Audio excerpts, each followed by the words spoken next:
esta isla, soy del Caribe, amapola a pisar tierra firme.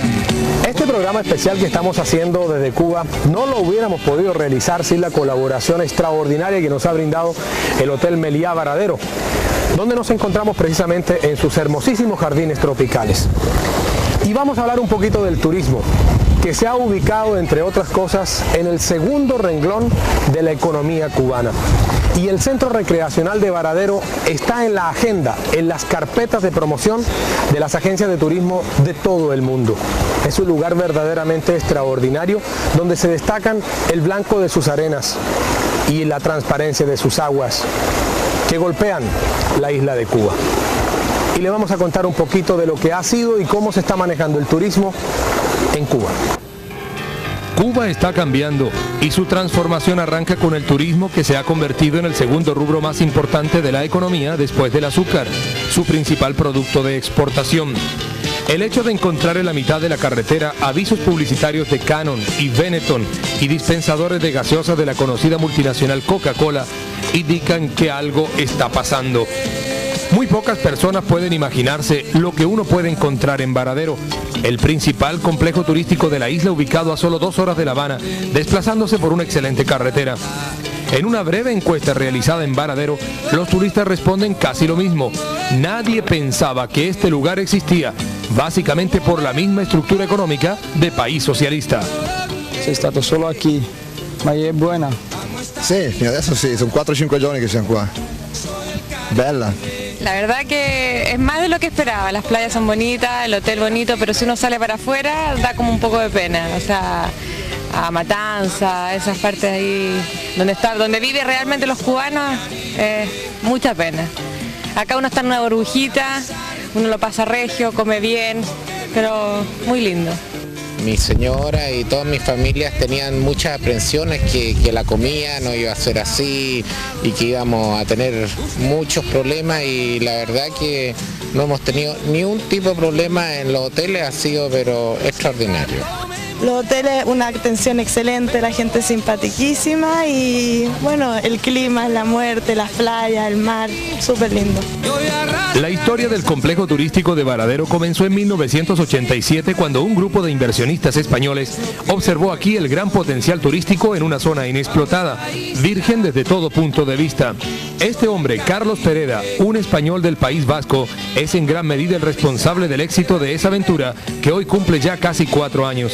Las cifras hablan por sí solas de los resultados obtenidos. En 1990 visitaron este lugar 100.000 turistas. Para 1993 se espera que la cifra supere los 250.000 visitantes. La capacidad hotelera puede llegar hoy en día a las 300.000 habitaciones y existen hoteles para todos los presupuestos. Uno de los socios o inversionistas españoles, en uno de los viajes que hizo a Cuba, se fijó en este punto y entonces vio las posibilidades del futuro turístico de Cuba, y de ahí salió la idea, ¿no? Prácticamente. Entonces, a partir de ese momento todo rodó muy rápido, porque por aquel entonces también el gobierno cubano ya había preparado unas leyes para los futuros inversores extranjeros dentro de Cuba para el turismo. Por eso le digo que bueno, esto empezó en el año 87 y nosotros abrimos el primer hotel en el año 90, que fue el Sol Palmeras. O sea que en un intervalo de 2-3 años, o sea, salir la idea y inmediatamente construir. Y bueno, no hemos parado. Para muchos puede ser extraño observar este fenómeno de inversión en Varadero, pero se da de la misma forma como opera en Colombia o en cualquier país de economía capitalista. El gobierno cubano ha entendido que si quiere divisas, debe abrir sus puertas a una economía de libre mercado. Aunque sea un poquitín, o nos suene un poquitín raro a nosotros, yo le puedo decir que nosotros operamos prácticamente igual que si estuviéramos, por ejemplo, en su país, en Colombia, en España, en México, en cualquier parte. O sea, nuestros movimientos, nuestros sistemas operativos y todos funcionan igual como si estuviéramos en otra parte del mundo. O sea, tipo capitalista. Tal y como lo manifestamos anteriormente, a Varadero le falta promoción. Un lugar con tantas comodidades, con una infraestructura fuerte en materia de servicios, debe mirar mucho más al mundo exterior. Cuba es una isla inexplotada turísticamente y aquí todavía queda mucho por hacer. Tiene que tener usted en cuenta que desde aquí, desde Varadero, hasta la zona oriental, hasta Santiago de Cuba, hay 1.200 islotes, los cuales están prácticamente vírgenes, con unas posibilidades de desarrollo turístico enorme. Y esas partes ya se empiezan a conocer un poco. Lo que sí es verdad que debido al poco tiempo que llevamos operando, a las penurias económicas que lógicamente, porque las campañas de estas promocionales en cualquier parte del mundo, la mayoría de las veces vienen dadas o sponsorizadas, por así decirlo, por los estados. Lógicamente, en este momento el gobierno cubano tiene una serie de necesidades más prioritarias que las campañas publicitarias del turismo, y de ahí que nosotros también, al poco rodaje que llevamos aquí, porque llevamos 3 años, aún no hemos dado a conocer el producto en todas las partes del mundo. Pero esta experiencia no ha sido fácil. Todo lo que se haga en Cuba en materia de inversión tiene un doble costo de sacrificio por las condiciones propias de su gobierno y principalmente por el bloqueo económico que asfixia a la población. Quien desea invertir aquí debe estar muy preparado para enfrentar algunas dificultades. Lo que quiero que sepa que eso nos ha costado una serie de iniciativas.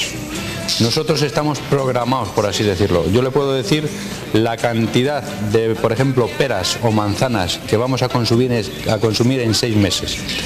Entonces, con esos ratios y con esas operativas que nosotros nos hemos montado, estamos en condiciones de no tener esas escaseces en casi ningún producto. Y quiero que sepa que nosotros, casi el 85% de todas nuestras necesidades en productos alimenticios y demás, lo traemos de fuera. Planificarse con 6 meses de anticipación requiere de mucha disciplina. Y eso no le ha faltado a los hoteleros españoles que trabajan en esta hermosa región del Caribe. Los problemas no solo se ven en el campo de los productos alimenticios. La construcción, que se desarrolla de manera vertiginosa, también enfrenta sus inconvenientes, pero sale adelante como lo ha demostrado hasta ahora. En el tema de la construcción, por ejemplo, nosotros tenemos más problemas que con el tema alimenticio. Porque claro, con el tema del embargo, hay muchos barcos que no quieren venir aquí, porque luego tienen un castigo de 6 meses que no pueden tocar los puertos americanos. Entonces fíjese la cantidad de esquemas, de espacios, de avisos y de cosas que tienes que hacer, porque eso tiene que venir todo en barcos cubanos. Fíjese lo programados que nos hacen estar. O sea, si por ejemplo, yo que sé, tenemos que traer, suponer, 400 bañeras, hay que buscarlas en fecha, en qué fecha tiene disponibilidad el barco que viene de Barcelona, que es un barco cubano. A ver, para meter 400 bañeras, que dice 400 bañeras, dice 400.000 kilos de yo que sé, ¿sabe? Claro. O sea, que fíjese, pero con todo y con eso lo tenemos hecho. Si algo ha quedado claro en Cuba en esta gratificante experiencia turística es que su gente está muy preparada para hacerle frente al reto. El artista que lleva dentro todo cubano hace que se desempeñen con éxito en labores tan disímiles como la recreación y el baile, o la medicina y el costo profesional. Nosotros recibimos una gratificación fija y una móvil que los trabajadores, de acuerdo al grado del resultado de su trabajo, y lo ganan a final de mes. El sector turístico brinda grandes incentivos, especialmente económicos, a los cubanos. Son muchos los médicos, arquitectos, ingenieros, sociólogos y abogados que dejan sus respectivas profesiones por ocupar cargos en este rubro de la economía. Así, no es difícil encontrar un médico conduciendo un autobús o un arquitecto atendiendo a un grupo de turistas canadienses. El 80% del personal que trabaja en turismo es profesional. El 20% restante terminó la secundaria. Tenemos un buen nivel profesional dentro de los dirigentes del hotel. Todos son profesionales universitarios. Tenemos muchos trabajadores universitarios, técnicos medios, licenciados en idioma. El nivel es alto, es muy alto el nivel profesional de aquí del hotel en sentido general. El futuro turístico de Cuba es prometedor. Las últimas disposiciones del gobierno en este sentido permitirán cosas positivas para futuros inversionistas. La liberación del dólar o la posibilidad de trabajar por cuenta propia le darán más libertad a quien invierta, como a los cubanos, por ejemplo, que hasta ahora no utilizan por razones apenas lógicas los servicios del turismo en su propio país. En el campo turístico yo pienso que sobre todo en la oferta extrahotelera va a mejorar las condiciones inmensamente, porque creo que, vamos, me imagino que una de las posibilidades, yo que sé, si hablamos de artesanía, aunque haya artesanía, pues habrá más artesanía, no estará tan limitada, ¿no? Yo que sé, creo también que habrá más posibilidades de que la gente pueda crear más cafeterías alrededor de la zona hotelera. Creo que se podrán establecer más negocios, más tiendas de ropa, más tiendas de comestibles, restaurantes, discotecas, en fin, toda esa oferta extrahotelera. Creo que con esto se está allanando el camino para que sea posible y real. Varadero cuenta con 7.000 habitaciones, 13.500 camas para atender a los turistas. Su infraestructura crece a pasos agigantados. Los españoles, que son los más importantes inversionistas, ya sacan cuentas sobre la construcción del primer centro comercial a gran escala en Cuba y el Hotel Meliá Coiba, en el centro de La Habana, a pocos pasos del malecón. Aquí serán 300 habitaciones más que estarán al servicio del turismo. La gente en Cuba es agradable, hospitalaria, servicial y cálida como toda la gente del Caribe. Lo hace sentir a uno como en casa en el idioma de Cervantes, Martí, Neruda y García Márquez. 10 millones de cubanos con una idiosincrasia en la que cada huésped es un invitado especial. Muy cerca a Varadero se encuentra la ciudad de Matanzas, una pequeña población con un hermoso valle que invita a la meditación y a la tranquilidad. La arquitectura es colonial, hermosa, pero al mismo tiempo desgastada por la falta de mantenimiento. En todos los lugares de Cuba hay un denominador común: una naturaleza exuberante acompañada de ríos apacibles de aguas transparentes. El turismo de Cuba no solo se limita a sus playas y mares, también se puede mostrar como un gran atractivo los ríos, la mayoría navegables. Pero en esta misma zona, en Varadero, la princesa es la playa, calificada por muchos como una de las mejores del mundo por dos razones básicas: la transparencia y tranquilidad de sus aguas y por el color blanco de sus arenas. Aquí el turista pierde el pudor y se lanza ante el sol con el dorso desnudo para decirle al mundo que se siente libre.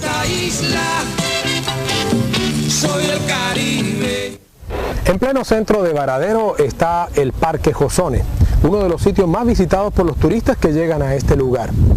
Su eslogan lo define como un paraíso verde en el azul del mar. Veamos qué es el Parque Josone. Este lugar se llama Retiro Josone, por la unión de los nombres de sus antiguos propietarios, los esposos José Iturrió y Onelia de Iturrió. Aquí vive la naturaleza desde todo punto de vista. Son 8.5 hectáreas celosamente cuidadas por 97 personas que mantienen el lugar, 17 de ellos jardineros de tiempo completo que ponen a prueba todos sus conocimientos para mantener a orillas del Mar Caribe este verde natural de diferentes tonalidades. La historia reciente indica que el señor Iturrió era un acaudalado empresario de la refinería Rechavala, una de las más importantes de Cuba, y adquirió este lugar a un precio por hectárea ínfimo de manos de otro millonario de la zona, el señor Dupont, propietario de la multinacional de pinturas que lleva su nombre. Este era entonces el lugar de retiro y descanso de la familia Iturrió. Al triunfar la revolución en el año 59 se le pidió a sus dueños que mantuvieran el Retiro Josone, pasando este a mano del Estado. Por razones muy parecidas a la de la mayoría de los cubanos que se fue de la isla después del triunfo de Fidel Castro, estos no aceptaron la propuesta y también abandonaron el país. Por lo tanto, desde 1962, el Parque o Retiro Josone es manejado por el Consejo de Estado, que desde esa fecha lo utiliza para recibir huéspedes. Aquí estuvieron, entre otros, Salvador Allende, Nikita Khrushchev y Mikhail Gorbachev. El Retiro Josone se terminó de construir en el año de 1942 y desde 1990 es manejado por el Instituto de Turismo de Cuba Intur, que lo tiene como un punto de atracción más de Varadero. El Parque Josone, ubicado en pleno corazón de Varadero, es una invitación de la naturaleza a la paz, al amor y a la tranquilidad. El Retiro Josone cuenta con una amplia gama de atracciones. Tiene 4 bares, 5 restaurantes, una bolera, tiendas de artesanía, un hermoso lago natural, 60 especies de plantas. Este paraíso verde en el azul cuenta con un túnel que lleva al turista directo a la playa. Lo que destacaría es fundamentalmente su extensión, su belleza, y que dentro de Varadero es una cosa totalmente diferente. O sea, todo Varadero es playa, hoteles, y esto es un lugar distinto por completo, es verde, totalmente verde, muy natural, la fauna que hay vive silvestre. Se está muy tranquilo, es un lugar para relajar realmente. El que desee descansar puede venir aquí a tomarse un cóctel cubano, un refresco de frutas naturales, a comer, a estar en los ambientes que prefieran, en el ambiente de antigüedades, en un restaurante que hay un ambiente colonial, el ambiente del restaurante principal que también es muy ideal. Quieren estar en un ambiente italiano, tenemos Dante, un restaurante Dante. Sus administradores son ambiciosos con relación a lo que puede producir el Retiro desde el punto de vista de las divisas generadas al gobierno. Su meta es vender $1 millón en servicio durante 1993. Hasta ahora se cuentan ventas superiores a los $500.000. Año a año el Retiro Josone es visitado por no menos de 700.000 personas. Aquí no se paga boleta de entrada. Sus administradores prefieren que la gente lo conozca y luego decida qué hacer dentro de él. El Retiro Josone es la puerta de entrada al paraíso. Son muy sabrosos. Un saludo para el pueblo colombiano. Un saludo para el pueblo y un fuerte estrechón de mano. No se vayan, que volvemos.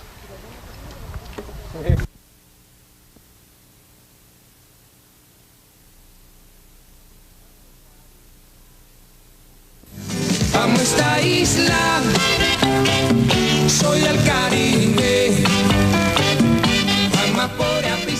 Además de llevar ron, los turistas que regresan de Cuba tienen también que llevar tabaco porque tienen la fama de ser los mejores del mundo. Y aquí en Varadero, en cada uno de los hoteles que hemos visitado, están ubicados los torcedores, que son las personas que ante la vista de los turistas se encargan de producir el tabaco. Uno ve cómo se hace el tabaco y posteriormente se lo venden. Veamos cómo se hace el mejor tabaco del mundo en Cuba. En casi todos los grandes hoteles o centros turísticos de Colombia tenemos la venta y promoción de nuestro café. En Cuba se presenta con mucha frecuencia al turista el tabaco en su forma de elaboración. Los torcedores, como se les llama en Cuba, están por todas partes, mostrando cómo se envuelven las mejores hojas de tabaco del mundo procedentes de las tierras de Pinar del Río. Carlos Gassiot ha dedicado 47 años de su vida a la venta y fabricación de tabaco. Tenía su propio almacén antes de la revolución en el año 59. Hoy trabaja para Cubanacán, una entidad estatal que facilita la mano de obra a los hoteles de capital extranjero. Para don Carlos, el secreto del buen tabaco está en la calidad de sus hojas. Meramente el secreto de un buen habano cubano es la procedencia del mismo. No, te digo, la procedencia es de las mejores tierras de Vuelta Abajo, o sea, la parte más occidental de la isla, que debido a su excepcional suelo y los microclimas que posee, se cosecha el mejor tabaco del mundo. Por ende, de ahí mismo, del Vuelta Abajo, de las mejores vegas, como te decía antes, las mejores regiones, se producen las mejores ramas de tabaco.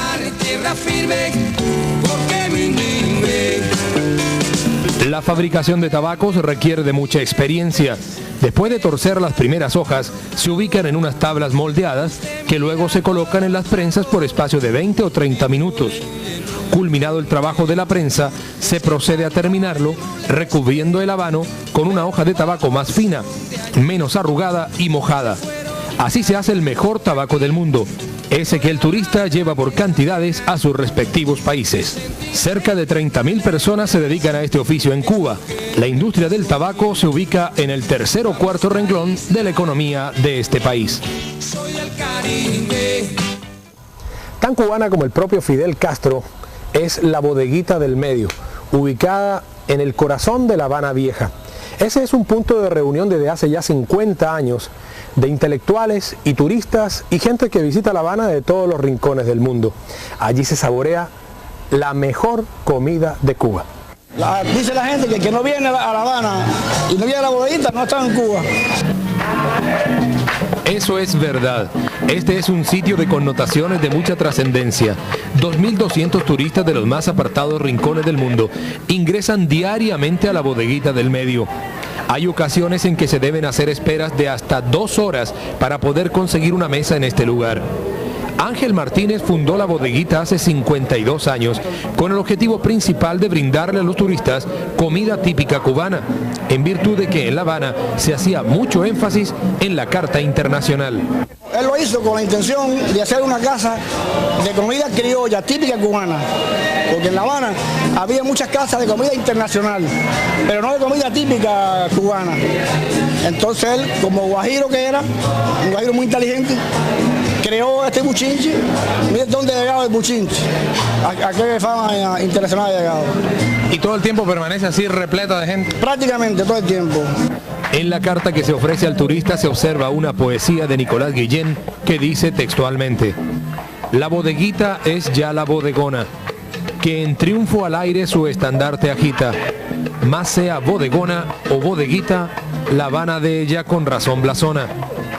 Brindo porque la historia se repita, porque lo que es ya la bodegona nunca deje de ser la bodeguita. Por esta vieja casona habanera han pasado las más importantes figuras de la historia reciente. Cada uno ha dejado algo en este lugar. Que estuvo el Ron Flynn, el King Cole, en fin, Tony Aguilar, Luis Aguilar, Salvador Allende, mucha gente importante. Pero quienes más se sienten como en su propia casa, degustando los frijoles negros, el rollo de puerco, las masas de puerco fritas o el picadillo a la habanera, son sin duda los turistas. La comida yo creo que es la más auténtica cubana, ¿no? El arroz, frijoles, puerco, ¿no? Es típico, ¿no? Pues porque aquí me trago a mi amigo que dice que es lo mejor, yo es la primera vez que vengo. Está muy buena la comida, llevamos 1 hora y todavía no llega, está muy buena. Es el lugar de más tradición en Cuba y en La Habana. Si no viene uno a la bodeguita es como si no viniera a La Habana.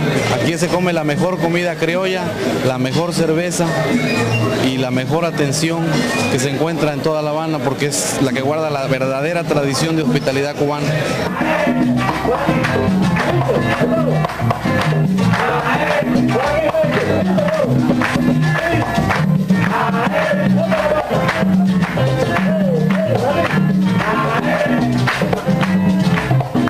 Es por ello que no se exagera cuando se dice que quien viene a La Habana y no llega a la bodeguita del medio, quiere decir que no ha estado en Cuba.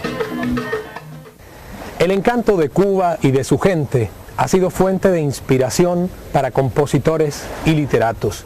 A solo 5 minutos de La Habana nos encontramos con Cojimar, un pequeño pueblito de pescadores, donde Ernest Hemingway se inspiró para escribir El viejo y el mar. Allí vive todavía el capitán del barco Pilar, donde Hemingway realizó todas sus correrías por los diferentes sitios de la isla de Cuba hasta llegar a los Cayos de la Florida. A solo 5 minutos de La Habana, desviándose hacia la carretera al mar, se escribió una de las obras más hermosas de la literatura universal. Nos referimos a la pequeña población de pescadores llamada Cojimar, donde Ernest Hemingway se inspiró para contar la historia del viejo y el mar. Aquí, casi doblegado por los años, aún vive don Gregorio, quien se convirtió en la mano derecha de Hemingway en sus interminables días de pesca por las costas de Cuba y la Florida. Con una lucidez asombrosa, Gregorio recuerda cada momento de los inolvidables días al lado de su amigo, y en particular uno de ellos, cuando Hemingway se inspiró en El viejo y el mar. Salimos de aquí y íbamos navegando para Cayo Paraíso, que le llama. Y entonces me dice él, me llama, oye, ¿tú no viste un bote que está trabajando una aguja, que a bordo tiene un chiquito y un hombre que creo que es un viejo? Digo, sí, ¿cómo no? Dice, ¿por qué no vas allá? Digo, si usted me ordena, voy. pero dice, no, sí, vamos a ver si quiere que la ayude. Fuimos allí y cuando estábamos cerca de él, el hombre le decía 50.000 cosas, que lo fueran americanos, desgraciado, y bueno, disparate. Entonces él coge un papel y todo lo que estaba mirando lo escribe. Y fuimos, llegamos a Cayo Paraíso, estuvimos los días que él siempre asignaba antes de cumplirse el mes, porque decía, antes de cumplirse el mes tenemos que estar en casa para yo pagarle a los empleados. Digo, no sé, hay tiempo. Llegamos aquí y me dice, voy a escribir un libro y además voy a sacar una película. Entonces parece que habló de los Estados Unidos, parece entonces y no le daban permiso, porque dice, pero parece que pensaron y se vamos a perder aquí una pila de miles de pesos. Entonces vinieron la orden que sí, porque él se responsabilizaba a pagar todos los gastos, a hacer la misma operación que le vio al viejo salir de aquí a pescar y de aquí salía el artista a tomar para hacer la película. Fue Gregorio precisamente quien le dio la idea a Hemingway de cómo titular su libro. De manera sabia y elemental, este viejo de 96 años, capitán del Pilar, el barco del escritor, le dio la gran idea en uno de esos momentos de interminable conversación. Viene un día a casa aquí y me dice, oye, tú sabes una cosa. Digo, si no me la dicen, no la sé. Díceme, tú sabes que el libro ya lo acabé, pero no sé qué nombre ponerle. Mi papá, ¿qué? Dice, ¿tú sabes? Digo, no, yo no sé. Yo le voy a dar una idea a ver si usted saca un nombre. Dice, ¿qué nombre? Digo, cuando usted me llama por teléfono que preparara el Pilar, que íbamos para Cayo Paraíso y encontramos al viejo. ¿Dónde lo encontramos? Lo encontramos pescando. Sí, pero ¿dónde íbamos navegando? No íbamos por el mar. Dice, ya. No me digas más, el viejo y el mar. Para Gregorio, lo más destacable de Hemingway era su generosidad para con la gente pobre. El viejo que recorrió el mundo en su pequeño barco nunca conoció a alguien de las calidades del escritor. Donde quiera que llegábamos, le interesaba mucho hablar con los niños, los días derrotados, las mujeres derrotadas, las guajillas, como llamamos aquí. Y él se ocupaba de llevarles todos los regalos a esos niños, ropa, zapaticos, medias, de todo. Con recursos que sacaron los propios habitantes de Cojimar, se construyó este busto en honor a su memoria. Se hizo una colecta de donde no había nada y se recuerda así al escritor del Viejo y el Mar. El restaurante La Terraza, donde Hemingway se tomaba su Bacardí, permanece igual, como otro de los monumentos a la memoria del novelista. Si usted quiere conocer a fondo los acontecimientos que rodearon la llegada al poder de Fidel Castro en 1959, hace ya 34 años, tiene que ir al Museo de la Revolución, ubicado en La Habana. Uno de los sitios que más promueve al turista el gobierno de Cuba es el llamado Museo de la Revolución. Es un lugar donde se ubican los hechos que comenzaron a marcar la nueva historia de este país después de los acontecimientos de la Revolución en 1959. El Museo de la Revolución está ubicado en un costado de La Habana Vieja. Esta verdadera joya arquitectónica sirvió de sede al gobierno de Fulgencio Batista. El edificio fue asaltado por el joven revolucionario José Antonio Echeverría. En los edificios cercanos todavía se observan los impactos de las balas como testigo fiel de lo ocurrido en este lugar. Frente al edificio se observa este tanque de guerra que usó Fidel Castro en Bahía Cochinos durante el desembarco norteamericano, con el cual hundió al barco Houston en abril de 1961. En una plazoleta construida en la parte posterior del edificio están los elementos más importantes, como por ejemplo el buque Granma, en el cual llegó Fidel Castro a la isla en 1956 después de su periodo de asilo en México. Está también el cohete soviético que sirvió para derribar un avión espía norteamericano durante el tiempo de la Guerra Fría, además de los carromatos construidos por los revolucionarios para bajar el armamento de la Sierra Maestra. Cuba está cambiando y aquí lo hemos notado definitivamente en varios aspectos de su economía. Por ejemplo, el gobierno está promulgando leyes donde las personas, los particulares, pueden trabajar en pequeñas empresas familiares. La ley ya se ha promulgado, todavía no se conoce sustancialmente, pero esto denota cambios en la isla. Se le da licencia a todo el mundo, ¿no? Pero se plantea en la ley, en la nueva ley que salió, se plantea que se da licencia, pero el que esté, por ejemplo, él está en retiro. Sí, bueno, no, él sí tiene licencia. Él no tiene problema con este es el tema que más analiza la gente hoy en día en las calles de Cuba. El gobierno decidió entregar licencias a las personas que desempeñen algunos oficios para que lo hagan de manera particular. Sin embargo, la disposición no se conoce en detalle, por lo que la gente todavía tiene algunas imprecisiones en torno a la interpretación de la norma.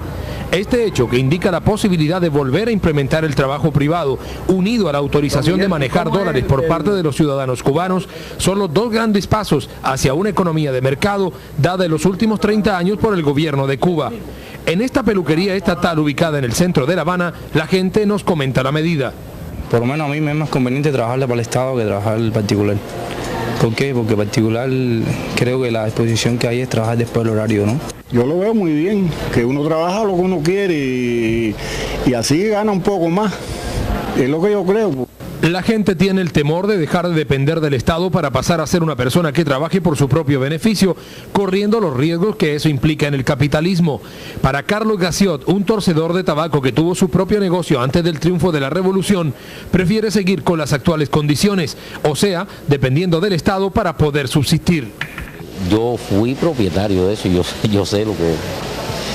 ¿Antes de la revolución? Sí, yo tuve chinchar, tuve eso. Y yo sé lo que... Yo teniendo un puesto de trabajo fijo no quiero nada de eso. No es fácil cambiar la estructura de la noche a la mañana cuando se llevan 34 años de socialismo en Cuba. Las medidas en su aplicación serán lentas con Fidel o sin Fidel en el mando. Las penurias de los cubanos se definen en dos aspectos: la falta de combustibles y la falta de alimentos. Salimos a las calles de La Habana libremente a preguntarle a los cubanos qué opinan del gobierno, de lo que está pasando y de los cambios que se están observando en este momento. Las principales calles de La Habana se ven solitarias.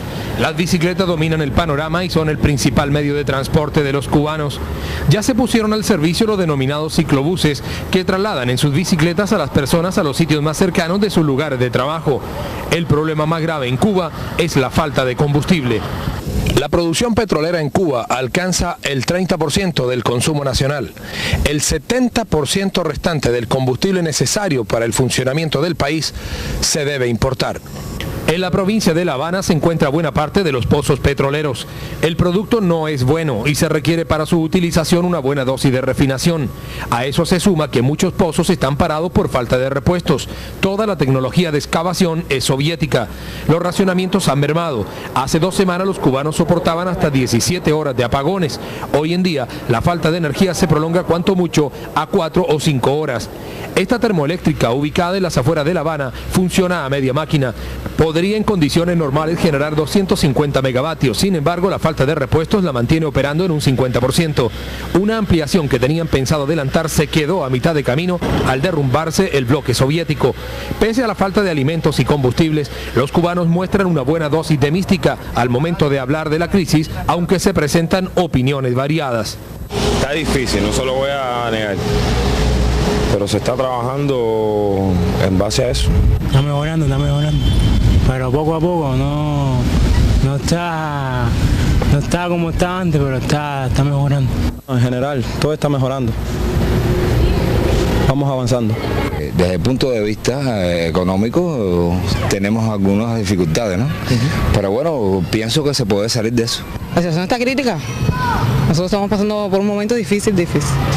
Y bueno, queremos que sea, pensamos que haya arreglo, pero bueno, estamos esperando. Está muy difícil. Y hay que ver por dónde explota esto. Los turistas en general no tienen limitaciones de ningún tipo. Los hoteles no tienen racionamiento y los turistas pueden tanquear en las estaciones de servicio, mostrando estos cupones que se entregan en el denominado Buró de Turismo a quienes alquilan los carros. El cubano que posee un vehículo particular dispone al mes de solo 35 litros de gasolina. Eso sí, con la dolarización de la economía, en el mercado negro se encuentra de todo. A papá cuando venga papá, yo le voy a contar a papá lo que tú me hiciste a mí detrás de la empaniza. Los artistas en Cuba son como la mala hierba, están por todas partes. Se podría decir inclusive que levantando una piedra sale un grupo musical. De todos los que vimos en La Habana, en Varadero y en la ciudad de Matanzas, nos quedamos con uno, con el trío Los Cobos. Ellos pueden tocar en forma simultánea en una misma pieza 14 instrumentos. Vean ustedes cómo lo hace el trío de Los Cobos. Estar en Varadero y no ver la interpretación artística del trío Los Cobos es como no haber estado aquí. Ellos hacen parte de la belleza natural que presenta esta hermosa región del mundo al turista. Su ingenio, propio del cubano, deslumbra al visitante. El trío está integrado por el tío Reinerio y los sobrinos Reinel y Sandalio, este último la atracción del grupo. Sandalio ha podido llegar a tocar 9 instrumentos casi en forma simultánea en una interpretación. Dedicando mucho tiempo lo ha conseguido. Hoy en día toca la guitarra, la flauta, 2 campanas, un pequeño bongó ubicado a un lado de la guitarra, una pequeña pandereta, 2 chequeré, instrumento de influencia afrocubana. Su tío Reinerio toca armónica y el 4 venezolano, y su primo Reniel no se queda atrás tocando guitarra, clave, maraca y trompeta. Entre los 3 pueden tocar en una interpretación no menos de 14 instrumentos. Si no lo creen, véanlo con nosotros.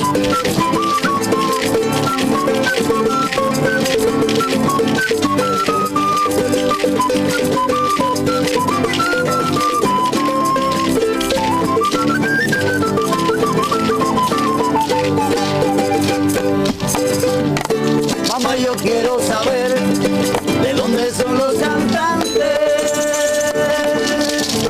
que los encuentro adelante, que los quiero conocer, con su trova fascinante que me las quiero aprender.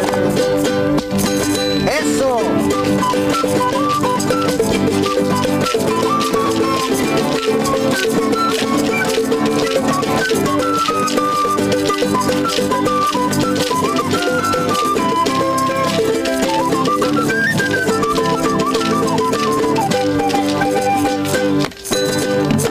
¿De dónde serán? Ay, mamá, serán de La Habana, serán de Santiago, tierra soberana, son de la loma y cantan el llano, ya verás, cómo no, mamá, ellos son de la loma, mamá, ellos cantan el llano, mamá, ellos son de la loma, mamá, ellos cantan el llano, de la loma, cantan el llano, son de la loma, mamá, ellos cantan el llano.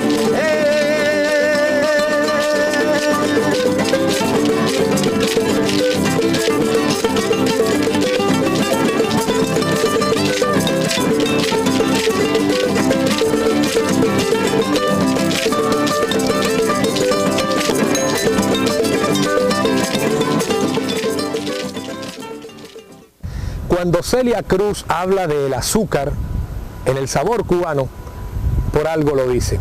Estuvimos aquí en el Hotel Meliá Varadero observando cómo trabaja y cómo se prepara una noche para los turistas, el cabaret, cómo trabajan las bailarinas, los músicos y todo ese cuerpo de gente que hacen una noche maravillosa para agradar a la gente que viene de todos los rincones del mundo. Aquí están preparándose y luego la actuación central. La noche en Varadero comienza a las 12 y termina quién sabe cuándo. Eso lo tiene claro el turista que llega a estos sitios buscando no solo descanso junto al mar, sino algo de diversión. En el Hotel Meliá Varadero se encuentra el grupo de baile más importante y reconocido del centro vacacional. Danielson Cuello es el director del grupo. Tiene bajo su mando a 17 personas, entre las cuales se encuentran músicos, sonidistas, luminotécnicos y obviamente las bailarinas para montar un show espectacular cada noche. La mayoría de los integrantes son profesionales graduados en la Escuela de Arte de La Habana. Se requiere de mucho rigor, mucho trabajo. Hay que sacrificarse, hay que dedicarse por entero a esto. Una, porque no es como tal ejercer una plaza como bailarines nada más, sino que tienen que hacer la función de animadores también.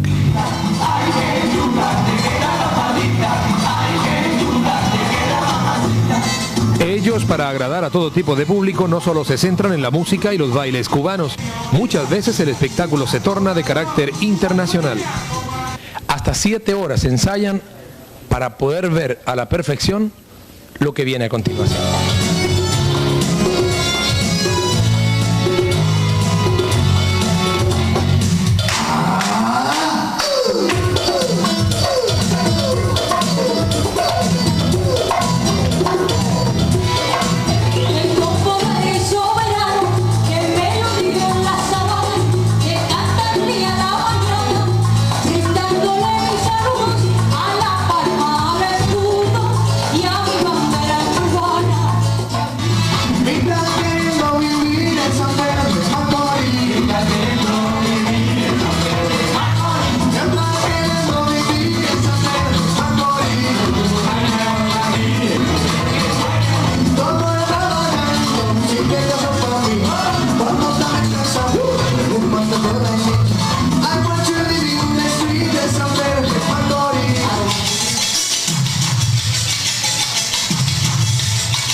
Desde este típico trapiche cubano nos despedimos de todos ustedes, esperando que el programa haya sido de su completo agrado.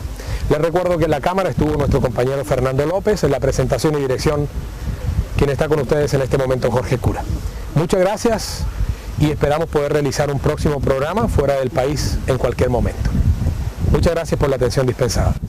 Amo esta isla, soy del Caribe. Jamás podré pisar tierra firme porque mi niñez.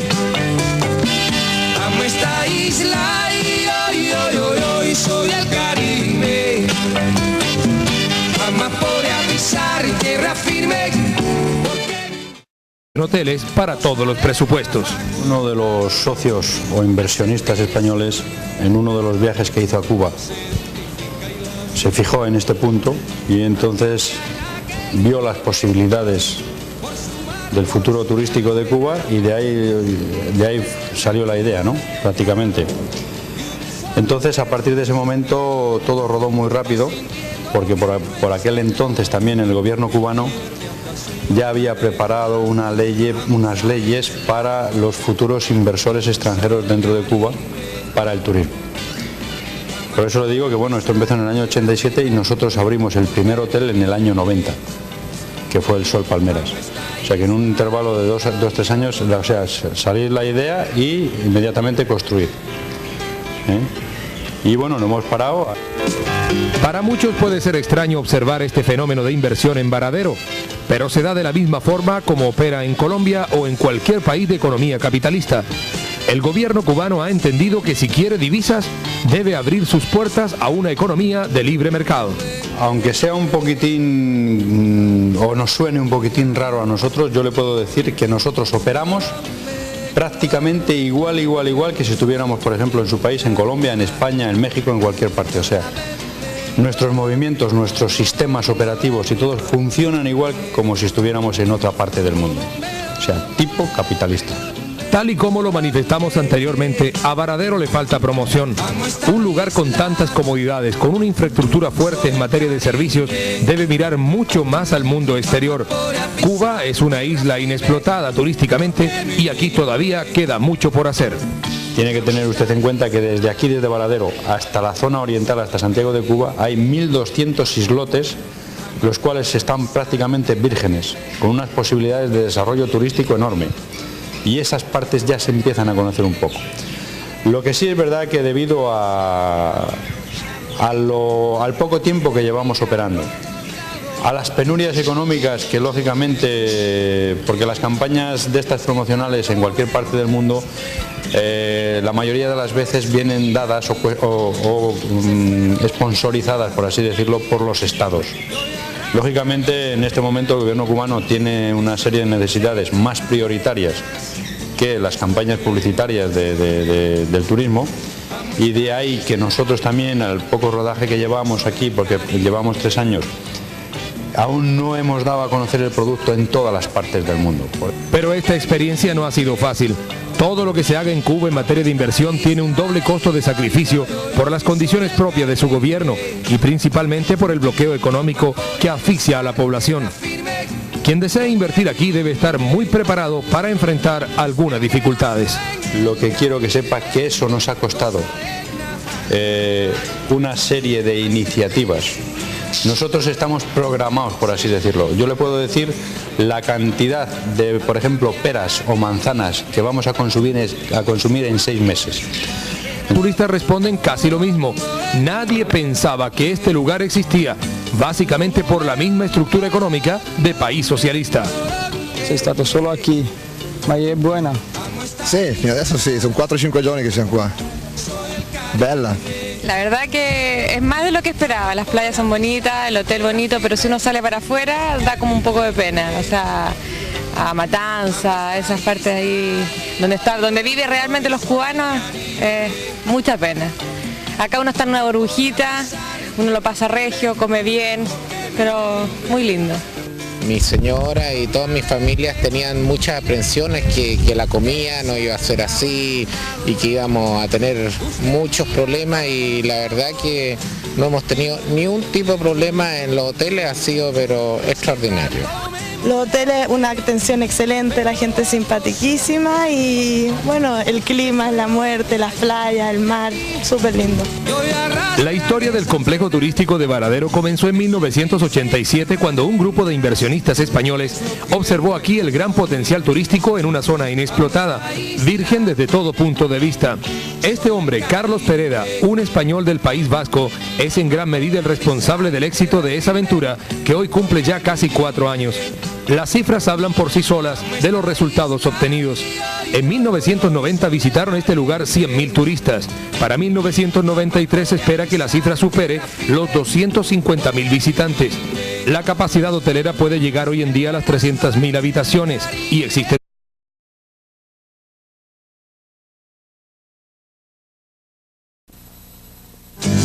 amo esta isla, soy el Caribe, amapola a pisar tierra firme.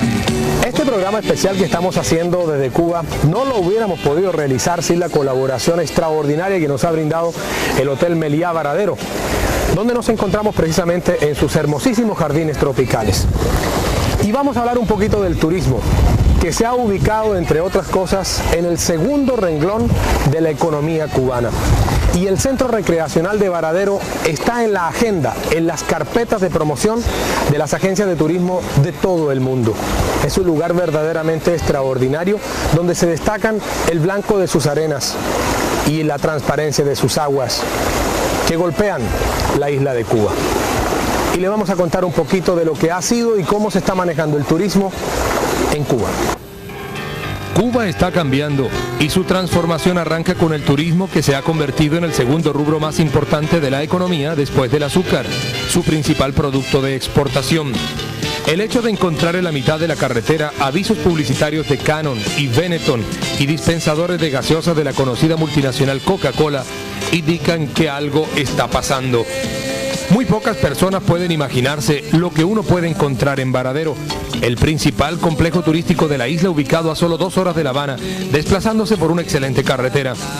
En una breve encuesta realizada en Varadero, entonces, con esos ratios y con esas operativas que nosotros nos hemos montado, estamos en condiciones de no tener esas escaseces en casi ningún producto. Y quiero que sepa que nosotros, casi el 85% de todas nuestras necesidades en productos alimenticios y demás, lo traemos de fuera. Planificarse con 6 meses de anticipación requiere de mucha disciplina. Y eso no le ha faltado a los hoteleros españoles que trabajan en esta hermosa región del Caribe. Los problemas no solo se ven en el campo de los productos alimenticios. La construcción, que se desarrolla de manera vertiginosa, también enfrenta sus inconvenientes, pero sale adelante, como lo ha demostrado hasta ahora. En el tema de la construcción, por ejemplo, nosotros tenemos más problemas que con el tema alimenticio. Porque claro, con el tema del embargo, hay muchos barcos que no quieren venir aquí porque luego tienen un castigo de 6 meses que no pueden tocar los puertos americanos. Entonces fíjese la cantidad de esquemas, de espacios, de avisos y de cosas que tienes que hacer, porque eso tiene que venir todo en barcos cubanos. Fíjese lo programados que nos hacen estar. O sea, si por ejemplo, yo que sé, tenemos que traer, suponer, 400 bañeras, hay que buscarlas en fecha, en qué fecha tiene disponibilidad el barco que viene de Barcelona, que es un barco cubano. A ver, para meter 400 bañeras, que dice 400 bañeras, dice 400.000 kilos de yo que sé, ¿sabes? Claro. O sea, que fíjese, pero con todo y con eso lo tenemos hecho. Si algo ha quedado claro en Cuba en este